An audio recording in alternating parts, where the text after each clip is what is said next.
एक बार की बात है कि एक बहुत ही गरीब पति पत्नी थे जो देश की बस्ती से काफ़ी बाहर की तरफ रहते थे। उनके एक बच्चा हुआ, पर वहाँ आसपास में कोई ऐसा आदमी नहीं रहता था जो उस बच्चे के बैप्टाइजेशन के समय उसका गॉडफादर बन सकता। वे लोग शहर भी गए, पर वहाँ भी वे किसी को नहीं जानते थे और बिना गॉडफादर के वे अपने बच्चे को बैप्टाइज भी नहीं करा सकते थे। वे शहर से नाउम्मीद होकर लौटने ही वाले थे कि उन्होंने चर्च के दरवाजे पर एक आदमी बैठा देखा जिसने एक काला शाल ओढ़ रखा था। उन्होंने उससे भी पूछा, जनाब, क्या आप मेरे इस बेटे के गॉडफादर बनेंगे? वह आदमी राजी हो गया और इस तरह उनके बच्चे का बैप्टाइजेशन हो गया। बैप्टाइजेशन कराकर जब वे चर्च से बाहर निकले तो उस अजनबी ने कहा, मुझे अब अपने गॉडसन को कोई भेंट भी तो देनी चाहिए ना। तो लो, यहाँ बटवा लो।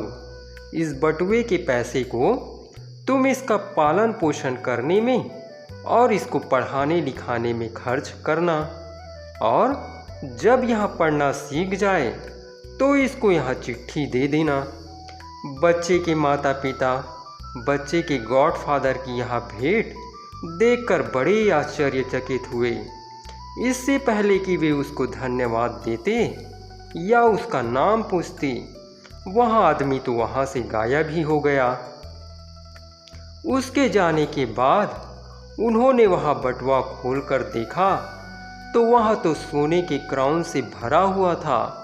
उनको उस पैसे को उस बच्चे की पढ़ाई लिखाई पर खर्च करना था। जब उसने पढ़ना लिखना सीख लिया तो उसके पिता ने उसे उसके गॉडफादर की दी हुई चिट्ठी दे दी। उस चिट्ठी में लिखा था, प्रिय गॉडसन, मैं अपने देश से निकाले जाने के बाद अपनी राजगद्दी फिर से वापस लेने जा रहा हूँ। मुझे एक ऐसे आदमी की ज़रूरत है जो मेरे बाद मेरा राज्य संभाल सके। जब तुम यह चिट्ठी पढ़ लो तो तुम अपने गॉडफादर के पास आ जाना। इंग्लैंड का राजा। बाद में जब तुम मेरे पास आ रहे हो तो रास्ते में एक भेंगे आदमी से बचना, एक लंगड़े आदमी से बचना और किसी भी बाल और खाल के रोगी से बचना। उस नौजवान ने अपने माता पिता से कहा, पिताजी, मैं चलता हूँ, अब मुझे अपने गॉडफादर के पास जाना है। उन्होंने मुझे बुलाया है। कुछ दिनों तक चलने के बाद उसको एक यात्री मिला तो उस यात्री ने उस नौजवान से पूछा, ओ छोटे, तुम कहाँ जा रहे हो? इंग्लैंड। अच्छा, मैं भी वहाँ जा रहा हूँ, तो चलो हम लोग साथ साथ ही चलते हैं। तभी उस नौजवान ने उस यात्री की आंखें देखी तो उसने देखा कि उसकी एक आंख पूर्व की तरफ देख रही थी और दूसरी आंख पश्चिम की तरफ। उसको लगा कि यह वही भेंगा आदमी था जिसके बारे में राजा ने उसको रास्ते में सावधान करने के लिए कहा था। इसलिए उसे इस आदमी के साथ नहीं रहना चाहिए। रुकने की पहली जगह आते ही उसने बहाना बनाकर दूसरी सड़क ले ली। कुछ और आगे जाने पर उसे एक और यात्री मिला।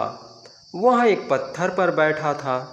इस यात्री ने भी इस नौजवान से पूछा, क्या तुम इंग्लैंड जा रहे हो? अगर ऐसा है तो हम लोग साथ साथ चलते हैं, क्योंकि मैं भी उधर ही जा रहा हूँ। इतना कहकर वहाँ अपने पत्थर से उठा और एक छड़ी के सहारे लंगड़ा कर चलने लगा। नौजवान ने सोचा, अरे यहाँ तो लंगड़ा है, मुझे इसका भी साथ छोड़ देना चाहिए। मेरे गॉडफादर ने मुझे ऐसे आदमी से बचने के लिए कहा है। सो उसने वहाँ से भी अपनी सड़क बदल ली और उसको वहीं छोड़कर आगे बढ़ गया। कुछ दूर चलने के बाद उसको एक और यात्री मिला। उसकी आंखें उसकी टांगों की तरह बिल्कुल ठीक थी। उसको उसके कोई सिर की खाल की बीमारी भी नज़र नहीं आ रही थी। उसके सर पर तो अच्छे घने बाल थे, पर क्योंकि वहाँ अजनबी भी इंग्लैंड जा रहा था, सो वे दोनों साथ साथ चल दिए। फिर भी वहाँ उससे कुछ डरा डरा सा ही रहा। रास्ते में वे सोने के लिए एक सराय में रुके। अपने साथी से डरकर उस नौजवान ने अपना बटुआ और राजा की दी हुई चिट्ठी निकाली और संभाल कर रखने के लिए सराय के मालिक को दे दी। रात को जब सब सो रहे थे तो वहाँ अजनबी उठा और सराय के मालिक के पास बटुआ, चिट्ठी और घोड़े मांगने गया। सराय के मालिक ने समझा कि वे दोनों साथ साथ थे, सो उसने उसको तीनों चीज़ें दे दी। सुबह को जब वह नौजवान उठा तो वहाँ अकेला था। उसके पास पैसे भी नहीं थे, चिट्ठी भी नहीं थी और उसका घोड़ा भी नहीं था। वह पैदल था। पूछने पर सराय के मालिक ने सफाई दी कि तुम्हारा नौकर रात को मेरे पास आया था और वह तुम्हारा सब सामान मांग कर ले गया और चला गया। सो अब वह नौजवान पैदल ही चल दिया। कुछ दूर आगे चलकर सड़क के एक मोड़ पर एक खेत में लगे एक पेड़ से बंधा उसको अपना घोड़ा दिखाई दे गया। वह उस घोड़े को वहाँ से खोलने ही वाला था कि पेड़ के पीछे से उसका वहाँ रात वाला साथी निकल आया। उसके हाथ में एक पिस्तौल थी। वह बोला, अगर तुम यहीं इसी वक्त मरना नहीं चाहते तो तुम मेरे नौकर बन जाओ और तुम्हारी बजाय मैं इंग्लैंड के राजा के गॉडसन बनने का नाटक करूँगा। यह कहने के बाद ही उसने अपने काले बालों की विग अपने सिर से हटा दी तो उस नौजवान को उसका खुजली की बीमारी से ढका सिर दिखाई दे गया। उस नौजवान के पास उसकी बात मानने के अलावा अब और कोई चारा नहीं था, सो वहाँ उसकी बात मानकर उसके साथ उसका नौकर बनकर चल दिया। वह आदमी घोड़े पर सवार था और वह नौजवान उसके पीछे पीछे पैदल जा रहा था। आखिर वे इंग्लैंड पहुँचे। राजा ने उस खुजली वाले आदमी का खुले दिल से स्वागत किया। उसको लगा कि वही उसका गॉडसन था, सो उसको उसने अपने गॉडसन की तरह से रखा और असली गॉडसन को घुड़साल में अपने घोड़ों की देखभाल के लिए नौकर रख लिया गया। पर उस खुजली वाली यात्री को तो उस नौकर को भगाना था। उसको यह मौका भी जल्दी ही मिल गया। एक दिन राजा ने अपने नकली गॉडसन से कहा, अगर तुम मेरी बेटी को एक जादूगर से छुड़ा दो तो मैं उसकी शादी तुमसे कर दूंगा। किसी ने उसके ऊपर जादू करके उसको एक टापू पर रखा हुआ है। इस काम में बस एक मुश्किल है कि जो कोई भी उसको आज़ाद कराने गया है वह फिर जिंदा वापस नहीं आया। उस खुजली वाले यात्री ने तुरंत ही जवाब दिया, आप मेरे नौकर को भेज कर देखें, वह ज़रूर ही उसको आज़ाद कराकर ले आएगा। राजा ने तुरंत ही उसके नौकर को यानी अपने असली गॉडसन को बुलवाया और उससे पूछा, क्या तुम मेरी बेटी को उस टापू पर से जादूगर से आज़ाद करा कर ला सकते हो? आपकी बेटी? कहाँ है आपकी बेटी राजा साहब? राजा ने फिर कहा, वह एक टापू पर है। एक जादूगर उसको उठा कर ले गया था, पर मैं तुमको सावधान कर दूं कि अगर तुम उसके बिना यहाँ वापस लौट कर आए तो मैं तुम्हारा सिर धड़ से अलग कर दूंगा। यह सुनकर वह नौजवान वहाँ से चला गया और बंदरगाह पर आकर जहाज़ों को आते जाते देखता रहा। उसको यहाँ ही पता नहीं था कि वह राजकुमारी के टापू पर जाए कैसे। वह यह सब सोच ही रहा था कि वह क्या करे कि एक बूढ़ा नाविक जिसकी सफ़ेद दाढ़ी नीचे तक लटक रही थी उसके पास आकर बोला, मैं देख रहा हूँ कि तुम बहुत देर से यहाँ बैठे बैठे आते जाते जहाज़ों को देख रहे हो। क्या बात है, कुछ परेशान हो? उस नौजवान ने उसको अपनी परेशानी बताई तो वह बोला, तुम राजा से 3 डेक का एक जहाज़ मांग लो। वह नौजवान राजा के पास गया और उसे एक 3 डेक का जहाज़ मांगा। राजा को यह सुनकर आश्चर्य तो हुआ कि उसने उसे 3 डेक का जहाज़ ही क्यों मांगा, पर फिर उसने उसे एक 3 डेक का जहाज़ दे दिया।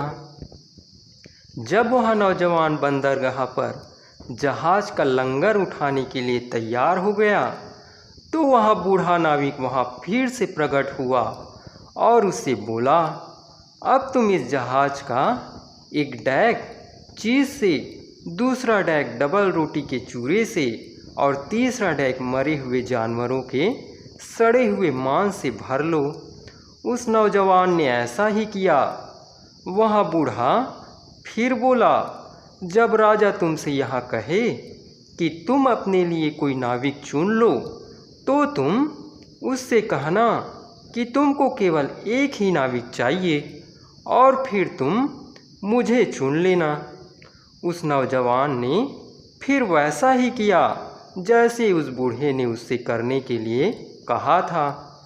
उसने उस बूढ़े की बताई चीज़ों से अपना जहाज़ भर लिया और उस बूढ़े को अपना नाविक चुन लिया। जब उसने बंदरगाह छोड़ा तो सारा शहर उसको विदा करने के लिए किनारे पर खड़ा था। वे सब इस अजीब सा सामान और केवल एक नाविक के जहाज़ को देखने के लिए खड़े थे। वे लोग समुद्र में 3 महीने तक चलते रहे। आखिर एक रात को उन दोनों को एक लाइट हाउस दिखाई दिया।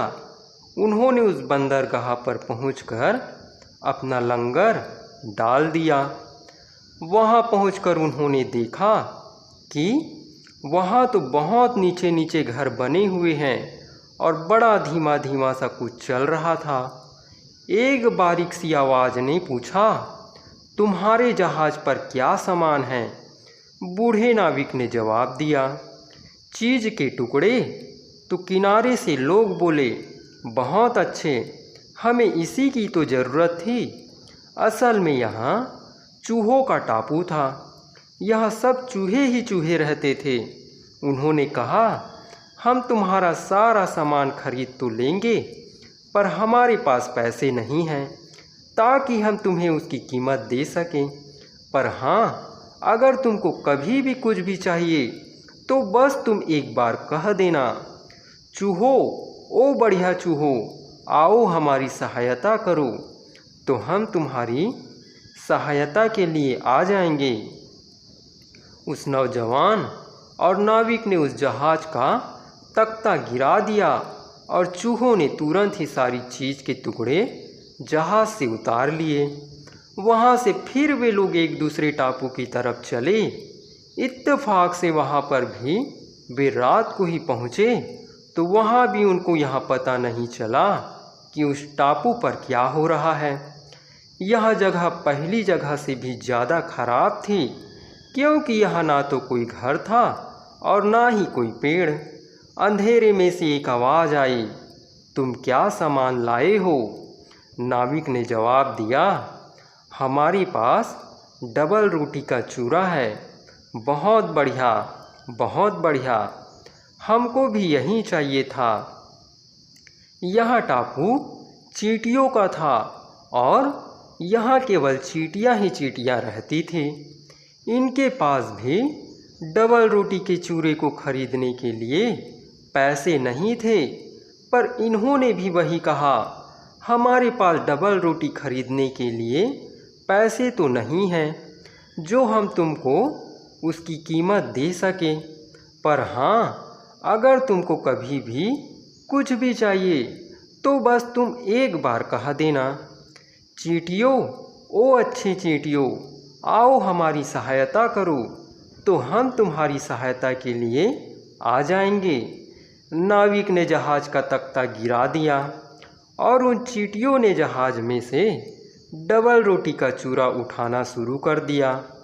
वे सारी सुबह और सारी शाम उस डबल रोटी के चूरे को उतारने में लगी रही और जहाज वहाँ से फिर आगे चल दिया। इस बार वहाँ जहाज एक ऐसे टापू पर रुका जो पहाड़ी था। वहाँ सब जगह ऊंची ऊंची पहाड़ियाँ थी। ऊपर से एक आवाज़ आई, तुम क्या सामान लेकर आए हो? मरे हुए जानवरों का सड़ा हुआ मांस। बहुत अच्छे, बहुत अच्छे, हमको यही चाहिए था, कहकर एक बड़ा सा साया नीचे उतरा और जहाज के ऊपर आकर बैठ गया। यह टापू गिद्धों का था और यहाँ पर केवल लालची गिद्ध रहते थे। वे सारा का सारा मांस जहाज से उठाकर अपने टापू पर ले गए। इनके पास भी देने के लिए पैसे नहीं थे, सो इन्होंने भी इन दोनों की सहायता करने का वायदा किया। इन्होंने भी यही कहा, हमारे पास पैसे तो नहीं हैं तुमको देने के लिए, पर अगर तुमको कभी भी कुछ भी चाहिए तो बस तुम एक बार कह देना, गिद्धों, ओ अच्छे गिद्धों, आओ हमारी सहायता करो, तो हम तुम्हारी सहायता के लिए आ जाएंगे। गिद्धों से सहायता का वायदा लेकर वह नौजवान और बूढ़ा नाविक वहाँ से भी चल दिए। कई महीने तक चलते रहने के बाद वे अब उस टापू पर पहुँच गए जहाँ इंग्लैंड के राजा की बेटी कैद थी। वे वहाँ उतर गए और एक लंबी सी गुफा से होकर एक बड़े महल के सामने के बगीचे में निकल आए। उनको देखकर एक बौना उनके पास आया तो नौजवान ने उससे पूछा, क्या इंग्लैंड के राजा की बेटी यही कैद है? बौना बोला, आइए और आकर परी सबियाना से पूछ लीजिए। यह कहकर वह उनको महल में ले गया। उस महल के फर्श सोने के थे और दीवारें क्रिस्टल की थी। परी सबियाना सोने और क्रिस्टल के एक सिंहासन पर बैठी थी। पूछने पर परी बोली, यहाँ तो बहुत सारे राजा और राजकुमार अपनी सारी सेना लेकर इंग्लैंड की राजकुमारी को छुड़ाने के लिए आए, पर सब मारे गए। इस पर वह नौजवान बोला, मेरे पास तो केवल मेरी इच्छा और साहस है। परी बोली, तब तुमको 3 इम्तहान देने होंगे। अगर तुम उनमें फेल हुए तो तुम यहाँ से जिंदा बचकर नहीं जा पाओगे। पहला इम्तिहान, क्या तुम वहाँ पहाड़ देख रहे हो? उसने मेरा सूरज का देखना रोक रखा है। कल सुबह तक तुम्हें उसे हटाना है। मैं जब कल सुबह उठूं तो मुझे सूरज की किरणें अपने कमरे में आती दिखाई देनी चाहिए। इतने में ही एक बौना एक कुल्हाड़ी लेकर आ गया और उस नौजवान को उस पहाड़ के नीचे तक ले गया। उस नौजवान ने वह कुल्हाड़ी उठाकर एक बार उस पहाड़ में मारी तो उसका लोहे वाला टुकड़ा 2 हिस्सों में टूट गया। वह सोचने लगा कि अब वह उस पहाड़ को कैसे खोदे। तभी उसको पहले टापू वाले चूहे याद आए। बस वह तुरंत बोला, चूहो, ओ बढ़िया चूहो, आओ हमारी सहायता करो। उसके मुंह से अभी ये शब्द पूरी तरीके से निकले भी नहीं थे कि उसके सामने के पूरे पहाड़ पर ऊपर से नीचे तक चूहे ही चूहे दिखाई दे रहे थे। बस वे उस पहाड़ को खोदते रहे और खोदते रहे और उसको चौरस बनाते रहे। आखिर वहाँ सारा का सारा पहाड़ टूटकर नीचे बिखर गया। अगली सुबह जब परी सबियाना सोकर उठी तो उसका सारा कमरा सूरज की किरणों से भरा हुआ था। उसने उस नौजवान को बधाई दी और बोली, पर अभी तुम्हारा काम खत्म नहीं हुआ है। कहकर वहाँ उसको महल के तहखाने में ले गई, जिसके बीच में एक कमरा था, जिसकी छत किसी चर्च की छत जितनी ऊंची थी। उसमें मटर और मसूर के मिले जुले दानों का एक इतना बड़ा ढेर लगा था कि वह तहखाने की छत तक पहुंच रहा था। परी सबियाना ने कहा, तुम्हारे पास एक पूरी रात है, उसमें तुम इन मटर और मसूर के दानों को 2 अलग अलग ढेरों में लगा दो। भगवान तुम्हारी सहायता करे। अगर तुम्हारी मसूर का एक भी दाना मटर में रह गया या मटर का एक भी दाना मसूर में रह गया तो बस एक बौना उसको एक जलती हुई मोमबत्ती देकर छोड़ गया और उसके साथ साथ परी भी चली गई। मोमबत्ती धीरे धीरे जलकर खत्म हो गई और वह नौजवान वहाँ बैठा यही सोचता रह गया कि वह यहाँ काम कैसे करे। यह काम तो किसी भी इंसान के लिए एक रात में करना नामुमकिन था। तभी उसको दूसरे टापू पर रहने वाली चींटियों की याद आई और वहाँ बोला, चींटियों, ओ अच्छे चींटियों, आओ हमारी सहायता करो। बस जैसे ही उसके मुंह से ये शब्द निकले कि सारा कमरा उन छोटी छोटी चींटियों से भर गया। वे उस ढेर पर चढ़ गई और अपने धीरज और मेहनत से उन्होंने मटर और मसूर दोनों को अलग अलग करके उनके 2 ढेर बना दिए। अगले दिन जब परी ने देखा कि इस नौजवान ने तो यह काम भी कर दिया तो बोली, पर मैंने भी अभी तक हार नहीं मानी है। अभी इससे भी ज़्यादा मुश्किल काम तुम्हारे इंतज़ार में है। फिर वहाँ उस नौजवान से बोली, तुमको रात भर में मेरे लिए 1 बैरल लंबी ज़िंदगी का पानी लाना पड़ेगा। लंबी ज़िंदगी के पानी का सोता एक बड़े ऊंचे पहाड़ की चोटी पर था, जहाँ बहुत सारे जंगली जानवर रहते थे। उस पहाड़ पर चढ़ जाने का ही सवाल पैदा नहीं उठता था, तो वहाँ से पानी लाना तो बहुत दूर की बात थी। तभी उसको गिद्धों का ध्यान आया और उसने गिद्धों को याद किया। गिद्धों, ओ अच्छे गिद्धों, आओ हमारी सहायता करो। उसके मुंह से इन शब्दों को निकलने की देर थी कि सारा आसमान गिद्धों से भर गया। उस नौजवान ने एक एक शीशी सब गिद्धों के गले में बांध दी। वे सारे गिद्ध उन शीशियों को लेकर उस पहाड़ी की चोटी पर उड़ गए और उस लंबी जिंदगी के पानी के सोते के पानी से अपनी अपनी शीशियाँ भर ली। वे उन शीशियों को लेकर नीचे आ गए। नौजवान ने सारी शीशियों का पानी अपने पास रखे 1 बैरल में उड़ेल दिया। जब वह बैरल भर गया तो उसको भागते हुए पैरों की आवाज़ सुनाई पड़ी। उसने देखा कि परी सबियाना तो अपनी जान बचाकर भाग रही थी। उसके पीछे पीछे उसके बौने भी भाग रहे थे। उधर इंग्लैंड के राजा की बेटी महल से खुशी से चिल्लाती हुई भागी आ रही थी। ओहो, आखिर मैं सुरक्षित हूँ। तुमने मुझे आज़ाद कर दिया राजकुमार। तुम्हारा बहुत बहुत धन्यवाद। राजा की बेटी और लंबी जिंदगी का पानी दोनों को साथ लेकर वह नौजवान वापस जहाज पर लौटा। वहाँ बूढ़ा नाविक लंगर उठाकर वापस जहाज खेने के लिए तैयार था। उधर इंग्लैंड का राजा अपनी दूरबीन से रोज़ समुद्र की तरफ देखता था कि कब वह नौजवान उसकी बेटी को लेकर आएगा। एक दिन उसने एक जहाज़ समुद्र में आते देखा, जिसके ऊपर इंग्लैंड का झंडा लगा हुआ था। उसको देखकर वह बहुत खुश हुआ और तुरंत बंदरगाह की तरफ दौड़ गया। पर जब उस खाल की बीमारी वाले ने उस नौजवान को राजा की बेटी के साथ सुरक्षित आते देखा, तो उसने सोच लिया कि अब तो वहाँ उसको मरवा कर ही दम लेगा।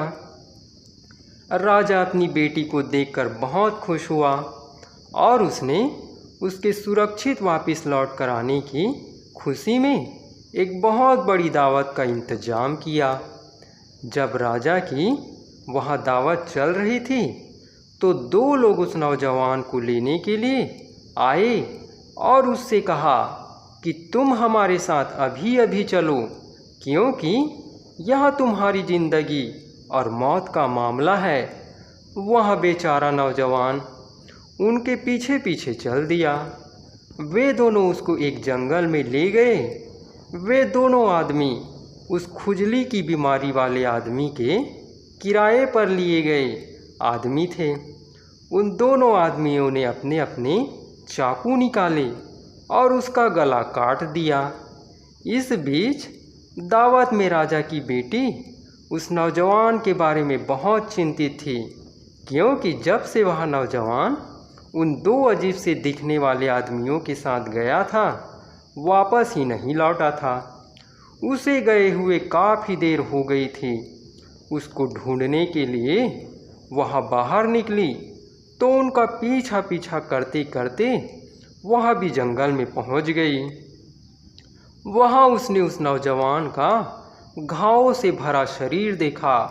उधर राजकुमारी को बाहर जाता देखकर वह बूढ़ा नाविक भी उसके पीछे पीछे हो लिया। उसको कुछ खतरा लगा तो उसने वहाँ लंबी जिंदगी के पानी का बैरल भी साथ रख लिया।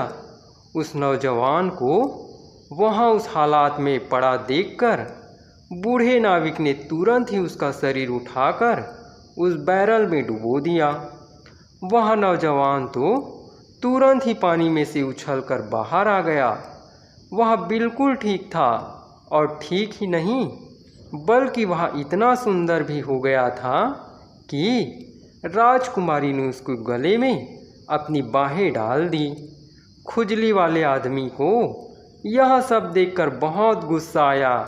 उसने पूछा, इस बैरल में क्या है? बूढ़े नाविक ने कहा, उबलता हुआ तेल।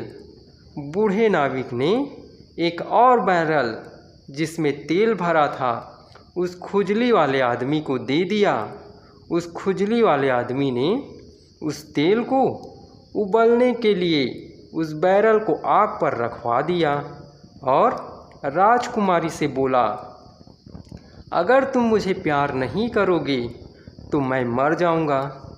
कहकर उसने एक चाकू अपने आप को मार लिया और फिर उस उबलते तेल में गिर पड़ा।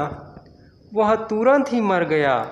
जब वह तेल में कूदा तो उसके सिर की विग निकल गई और उसका खुजली वाला सिर दिखाई दे गया। उसको देखते ही राजा चिल्लाया, अरे यह तो खुजली के सिर वाला आदमी है, मेरे दुश्मनों में से सबसे ज़्यादा बेरहम दुश्मन। आखिर इसको अपने कामों का फल मिल ही गया। फिर वह उस नौजवान से बोला, इसका मतलब है कि तुम मेरे असली गॉडसन हो। वह नहीं, अब तुम ही मेरी बेटी से शादी करोगे और मेरे बाद इस देश के राजा बनोगे।